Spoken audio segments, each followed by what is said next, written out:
බුලත්, තාම්බූල, බහුල, භද්‍ර, සෞම්‍ය, දේවප්‍රිය, දැමුර මේ වගේ නම් වලින් ඔක්කොගෙම හඳුන්වන්නේ මේ බුලත්. ඉතින් මේ බුලත් රෝග රාශියකට ගුණ දෙනවා කියලා මම අපි කලින් වැඩසටහනේදී කතා කරා. ඉතින් මේ රෝග රාශිය පිළිබඳව සහ ඒ ගුණ දෙන ආකාරය පිළිබඳව දැන් අපි සාකච්ඡා කරමු. ඉතින් මේ බුලත් වල ගුණ ගත්තාම මధుරයි, මිහිරි, රුචිකරයි, අග්නි දීපනීයයි, වාත කප නාශනය කරයි, පිත් වර්ධනය කරයි, හෘදයට හිතයි, ආම පාචනය කරයි, ආහාර රුචිය ඇති කරනවා. මේ වගේ ගුණ රාශියක් තියෙනවා මේ බුලත් වල.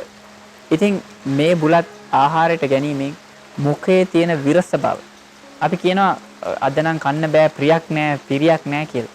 හේතුව ඇයි? අපේ මුඛයේ තියෙන මේ විරස බව හන්දා කටේ කාර්ම බැඳිලා වගේ කියලා කියනවා.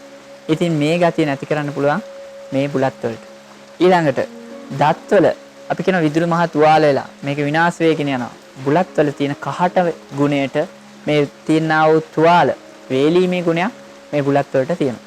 ඊළඟට දත්වල කහට බැඳෙන්නේ. ඇත්තටම දත්වල කහට බැඳෙන්නේ බුලත් වලට නෙවෙයි. බුලත් කහට කියලා අපි හඳුන්වවට බුලත් තනියම කාලා බලන්න ලොකු කහටක් බුලත් වලින් හැදෙන්නේ නැහැ. එහෙනම් පුවක් වලින්ද? නැහැ. පුවක් වල කහටක් නැහැ. එහෙනම් අපි බුලත් කන වැරදි විදිය, වැරදි භාවිතයන් හන්දා අපි මේ බුලත් කෑමේදී භාවිතා කරන වෙනත් දේවල් හන්දා මේ බුලත් වල ක්‍රියාකාරීත්වය වෙනස් වෙලා තමයි අර පිළිකාකාරක තත්ත්වයන් ඇති කරන්නේ. එහෙම නැත්නම් අර කහට ගතියක් ඇති කරන්නේ. දත් විනාශ කරන්නේ. මුඛේ විරස බවක් ඇති කරන්නේ. මේ දේවල් ඇති කරන්නේ බුලත් එක්ක අපි ගන්න වැරදි භාවිතාවන් එක්ක. එහෙනම් බුලත් අපි හරියට කනවා නම් කොහොමද කන්න ඕනේ? දුම්කල භාවිතා කරන්න හොඳම නැහැ. බුලත් වලට අපි කන හුණු ඒ කාලේ ඉඳන්ම අපි භාවිතා කරා. හැබැයි පිරිසිදු හුණු භාවිතා කරන්න ඕනේ. ඒකත් කඩල ඇටයක තරමින් ඉතා ස්වල්ප ප්‍රමාණයෙන් භාවිතා කරන්න ඕනේ. එහෙම නැත්නම් හුණු නොකා ඉන්න ඕනේ. හුණු නොකා ඉන්න තරමට හොඳයි.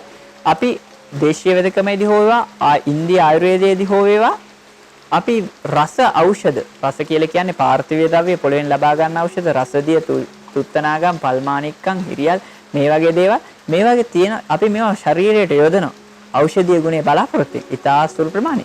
මේකේ තියෙන ශරීරයට අහිතකර බලපෑම නැති කරලා තමයි අපි මේවා යොදන්නේ. ඒ බලපෑම නැති කරන්න, සුද්ධ කරන්න, ශෝධනය කරන්න භාවිතා කරන එක දෙයක් තමයි හුණු කියලා කියන්නේ.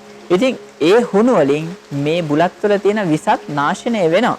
යම් ප්‍රමාණයකට මේ බුලත් විස ගතියක් තියෙනවා. ඒ විෂ භාවිතේ නැති වෙන හුණු වලට. හැබැයි ඒ වගේම අපි සාදික්කා, කරදමුංගු, ඉඟුරුපියල්, වසාවාසි මේ වගේ දේවල් භාවිතා කරොත් මේ බුලත් වලින් යම් හෝ බලපෑමක් තියෙනවා නම් ඒක නැති වෙලා යනවා. බුලත් ගොඩාක් ගුණ ඒ වගේම නිතර භාවිතෙන් අහිත ගුණ දෙන ඕනෑම දෙයක් ඕනාවට වඩා ඕනෙම නැහැ කියලා මතයක් අපි තියෙනවා. එහෙම අවශ්‍ය නොවන ගණයේ ඖෂධයක්. මේක ගොඩක්ම විශේෂ ගුණයකින් යුක්තයි. ඒ විශේෂ ගුණය තමයි මේකේ ස්තම්භනීය ගුණයක් තියෙනවා. ස්තම්භනයි කියලා කියන්නේ අපි කියනවා ශනික මෝචනය තියෙන කෙනෙක්ට, ඉක්මනින් ධාතු පිට වෙන කෙනෙක්ට බුලත් කොලයක් ආහාරයට ගැනීමෙන් පස්සේ ඒ තමන්ගේ රති ක්‍රියාවන් ඒ දේවල් සිද්ධ කරොත් ඒ අර ශනික මෝචනය වෙන ගතිය, ඉක්මනින් ධාතු පිටවීමේ ගතිය ඒක නැති වෙලා වැඩි කාල පරාසයක් තුල කාමයේ යෙදෙන්න හැකියාවක් ලැබෙනවා. ඒ වගේම ප්‍රියතාවයක් ඇති කරනවා. මුඛ දුර්ගන්ධත්වය. මේ මුඛයේ ඇති වෙනවා නම් යම් කිසි දුර්ගන්ධයක් මේක නැති කිරීමේ ගුණයක් මේ බුලත් වලට තියෙනවා. ඒ වගේම බුලත් වල තියෙන කහට ගුණය අපි බුලත් හපලා ගිලින්නේ මේක බුලත් හපද්දී කේටයන් ශ්‍රාවය වෙන ඒ ශ්‍රාවයන් එක්ක ටික ටික තමා ගිලීමක් ලක් කරන්නේ. ඒ තුලින් අපේ අන්නසෝතසේ යම් ආකාරයක පළුදීන් තුවාල, ආමාශයගත තුවාල මේ දේවල් තියෙනවා නම් ඒවත් මේ බුලත් කහටටම නැති වෙලා යනවා, සුවපත් වෙනවා. ඒ වගේ රෝග රාශියක් සඳහා ගුණ දෙන ප්‍රධාන ඖෂධයක් තමයි මේ බුලත් කියන්නේ. ඒ වගේම මේ බුලත් කොළ යුෂ අපි විවිධ ඖෂධයන් එක්ක විවිධ ගස්වැල් වලින් ගන්නා කොළ, මුල්, පොතු මේ වගේ දේවල් එක්ක සංයෝග කරලා නොයෙක් රෝගයන් සඳහා භාවිතා කරනවා.